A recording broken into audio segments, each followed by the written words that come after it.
اعوذ باللہ من الشیطان الرجیم بسم اللہ الرحمن الرحیم۔ یہ بات میں عرض کر چکا ہوں کہ سورہ حج کے بعض مضامین بہت مشابہ ہیں سورہ بقرہ سے۔ اس سورہ مبارکہ کے بارے میں بعض حضرات کی رائے یہ ہے کہ یہ مدنی ہے، لیکن صحیح بات یہی ہے کہ یہ مکی صورت ہے۔ البتہ اس میں کچھ آیات ایسی ہیں کہ جو مدنی بھی ان کو قرار دیا جا سکتا ہے، اور ایک روایت جو حضرت عبداللہ ابن عباس رضی اللہ تعالی عنہما کی مجھے مل گئی ہے وہ یہ ہے کہ وہ اثناء سفر ہجرت میں نازل ہوئی، اور اس وقت ہمیں اب انہی آیات کا مطالعہ کرنا ہے۔ یہ آیات یوں سمجھیے کہ نبی اکرم صلی اللہ علیہ وسلم کی وہ جد و جہد اور آپ کی دعوت اور تحریک جو ہے اس میں ایک بڑے ٹرننگ پوائنٹ کو ریپرزینٹ کر رہی ہیں۔ یہ ایک بڑا فیصلہ کن موڑ ہے آپ کی جد و جہد میں۔ یہ مشابہت ذہن میں رکھیے کہ سورہ بقرہ میں بھی جہاں 23ویں رکوع میں تقریباً وسط ہے سورہ بقرہ کا، جس طرح یہ وسط ہے سورہ حج کا، وہاں بھی 23ویں رکوع میں رمضان مبارک اور روزے کی حکمتیں اور اس کے احکام کا بیان ہوا۔ 24ویں رکوع سے قتال فی سبیل اللہ اور اس کے ساتھ ہی حج کے دو جو رکوع ہیں مناسک حج پر مشتمل ہیں۔ یہاں پر بھی آپ دیکھیے کہ مناسک حج پر 2 رکوع مشتمل تھے، اور اس کے فوراً بعد قتال کی بات ہو رہی ہے۔ بڑا گہرا ربط ہے ان دونوں کے اندر، اس لیے کہ قتال فی سبیل اللہ کا جو سب سے پہلا ہدف تھا وہ یہی تھا کہ توحید کا مرکز کعبۃ اللہ، جو اصل میں خدا واحد کی عبادت کے لیے بنایا گیا تھا، اس وقت وہ مشرکین کے تسلط میں ہے، اور انہوں نے اسے شرک کا اڈا بنایا ہوا ہے۔ تو گویا کہ اب پہلا جو فرض منصبی ہے امت مسلمہ کا وہ یہ ہے کہ اس مرکز توحید کو مشرکین کے تسلط سے واگزار کرا کے اسے واقعتاً توحید ہی کا مرکز بنا دیا جائے۔ اس اعتبار سے ظاہر بات ہے کہ جنگ ناگزیر ہے۔ یہ صرف وعظ سے ہونے والا کام تو نہیں تھا، اس کے لیے تو ظاہر بات ہے کہ طاقت کا استعمال ناگزیر تھا۔ اسی لیے مناسک حج کے ذکر کی فوراً بعد اب یہ تذکرہ ہو رہا ہے۔ یہ آیات میرے خیال میں اثناء سفر ہجرت میں نازل ہوئی۔ فرمایا ان اللہ یدافع عن الذین آمنوا، اللہ تعالیٰ مدافعت کرے گا اہل ایمان کی طرف سے۔ یعنی اب جو نیا دور شروع ہو رہا ہے جس میں کہ آرمڈ کانفلکٹ ہوگا، مسلح تصادم ہوگا، تو مسلمان اور اہل ایمان اپنے آپ کو اکیلا نہ سمجھے، بلکہ ان کی پشت پر اللہ ہے۔ ان کی طرف سے دفاع کرنے کے لیے اللہ تعالیٰ جو ہے وہ ان کی نصرت فرمائے گا۔ ان اللہ یدافع عن الذین آمنوا ان اللہ لا یحب کل خوان کفور، اللہ تعالیٰ کو بالکل پسند نہیں ہے یہ لوگ جو بہت خیانت کرنے والے ہیں اور ناشکرے ہیں۔ یہ کون ہیں؟ یہ قریش مکہ، کہ جنہوں نے ایک طرف خیانت کی انتہا کر دی کہ توحید کے مرکز کو شرک کا اڈا بنا دیا۔ یہ امانت تھی ان کے پاس حضرت اسماعیل اور حضرت ابراہیم علیہ السلام کی، اور یہ تو اس لیے تعبیر کیا گیا تھا ربنا لیقیموا الصلاۃ، اور حضرت ابراہیم نے دعا کی تھی وجنبنی وبنی ان نعبد الاصنام، لیکن ان لوگوں نے خیانت کی ہے، ان کی وراثت کے اندر صحیح طرز عمل اختیار نہیں کیا بلکہ خیانت کی روش اختیار کی، اور کفور ہیں، بہت ناشکرے ہیں، اس لیے کہ اس گھر کی وجہ سے انہیں یہ حیثیت حاصل ہے کہ یہ مرکزی شہر بنا ہوا ہے پورے جزیرہ نما عرب کا۔ اس گھر کی وجہ سے انہیں ان کے قافلوں کو تحفظ حاصل ہے کہ ان کے اوپر کوئی حملہ نہیں کرتا، اور مشرق اور مغرب کی جو ٹریڈ ہے اس کے گویا کہ یہ ایک طرح سے پروپرائٹری ان کے پاس حقوق آ گئے ہیں، ایکسکلوسیو پروپرائٹری رائٹس، کہ ظاہر بات ہے کوئی اور قافلہ بچ کر جا نہیں سکتا قبائلی ریڈ سے اور حملے سے اور لوٹ مار سے، اور قریش کے قافلے کے اوپر کوئی حملہ کر نہیں سکتا، اسے کوئی چھو نہیں سکتا۔ تو اس گھر کی وجہ سے لإلاف قریش إِلَافِهِمْ رِحْلَةَ الشِّتَاءِ وَالصَّيْفِ فَلْيَعْبُدُوا رَبَّ هَذَا الْبَيْتِ۔ یہ جو ان کے قافلے سردیوں میں جاتے ہیں یمن کی طرف اور گرمیوں میں جاتے ہیں شام کی طرف، تو ان کو سمجھنا چاہیے کہ یہ ساری جو ان کی چلت پھرت ہے یہ تو اس گھر کے طفیل ہے، اس کی وجہ سے انہیں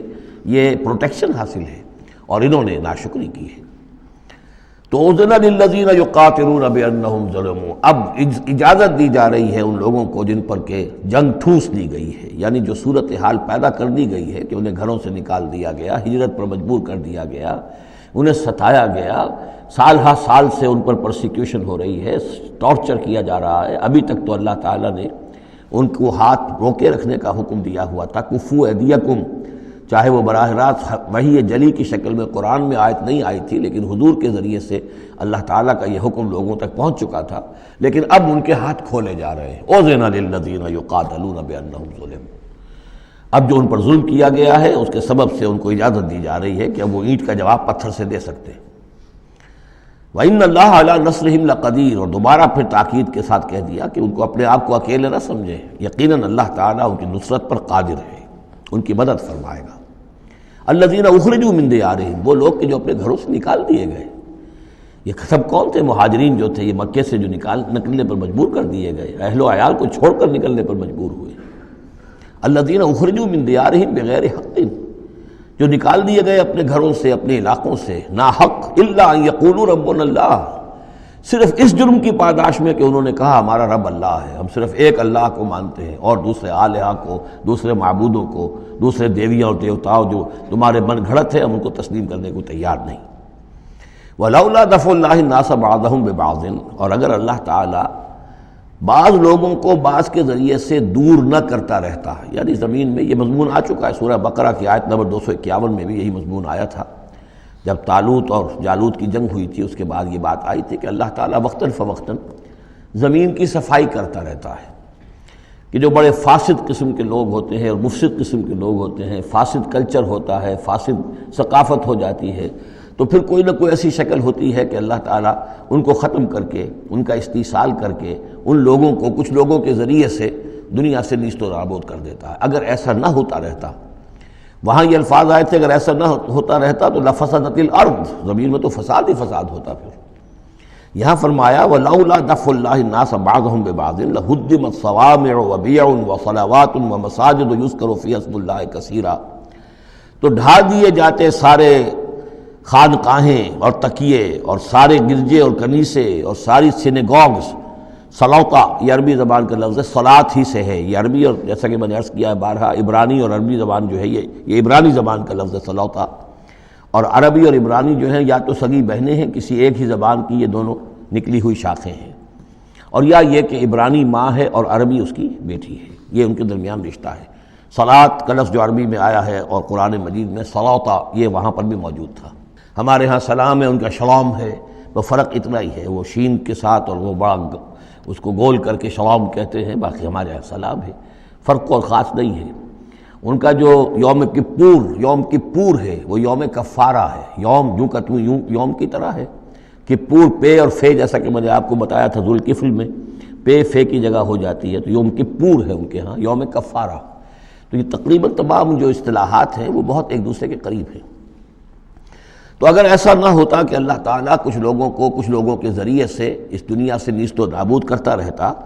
تو پھر تو یہ کہ کوئی عبادت گاہیں دنیا میں قائم ہی نہ رہتی۔ ظاہر بات ہے اپنے اپنے وقت میں یہ تمام عبادت گاہیں خدائے واحد کی عبادت کے لیے بنائی گئی تھیں، ومساجد، اور مسجدیں یذکر فیہا اسم اللہ کثیرا، جن میں کہ اللہ تعالیٰ کا نام کثرت سے لیا جائے۔ وَلَيَنصُرَنَّ اللَّهُ مَن يَنصُرُهُ، یہ بہت اہم ہے یہ آیت کا ٹکڑا، اور یہ ہر شخص کو یاد کر لینا چاہیے۔ لازماً اللہ مدد کرے گا ان کی جو اس کی مدد کرتے ہیں، اس میں زیادہ زور ہے وَلَيَنصُرَنَّ اللَّهُ۔ عربی زبان میں اس سے زیادہ تاکید کا اسلوب نہیں ہے، فعل مضارع سے پہلے لام زبر کے ساتھ، لام مفتوح، اور آخر میں نون مشدد تشدید کے ساتھ۔ افعلو یہ میں کروں گا، لافعلن میں لازماً کروں گا، یہ جو انداز ہے اس میں کوئی شک نہیں۔ وَلَيَنصُرَنَّ اللَّهُ مَن يَنصُرُهُ، لیکن دوسری بات یہ آئی کہ ظاہر بات ہے کہ یک طرفہ معاملہ نہیں ہے، تم اللہ کی مدد کرو گے تو اللہ تمہاری مدد کرے گا۔ تم اللہ کے باغیوں کے ساتھ دوستیوں کی پیلیں بڑھاؤ، اللہ کے دشمنوں کے ساتھ تمہاری جو ہے وفاداریاں ہوں، اور تم چاہو کہ اللہ تمہاری مدد کرے، یہ تو انہونی بات ہے۔ جیسے سورہ بقرہ میں ہم نے دیکھا تھا فَاذْكُرُونِي أَذْكُرْكُمْ، تم مجھے یاد رکھو میں تمہیں یاد رکھوں گا۔ اسی طرح وَلَيَنصُرَنَّ اللَّهُ مَن يَنصُرُهُ، لازماً اللہ مدد کرے گا ان کی۔ اسی سورہ مبارکہ میں ہم دیکھ چکے ہیں کہ اس کا یقین ہونا چاہیے بندہ مومن کو، اور یہ یقین اس کا بہت بڑا سہارا بنتا ہے، اس کے صبر کا اور ثبات کا اور استقامت کا۔ ورنہ یہ کہ اگر اس یقین، اس اللہ کی مدد کی امید کی رسی کو وہ کاٹ دے تو پھر اس کے لیے کوئی سہارا نہیں رہے گا۔ ان اللہ لقوی عزیز، اور پھر یہ کہ اللہ جو مدد کا وعدہ کر رہا ہے تو اللہ کوئی کمزور تو نہیں ہے، قوی ہے، زبردست ہے، توانا ہے، عزیز ہے، زبردست ہے۔ صدق اللہ العظیم۔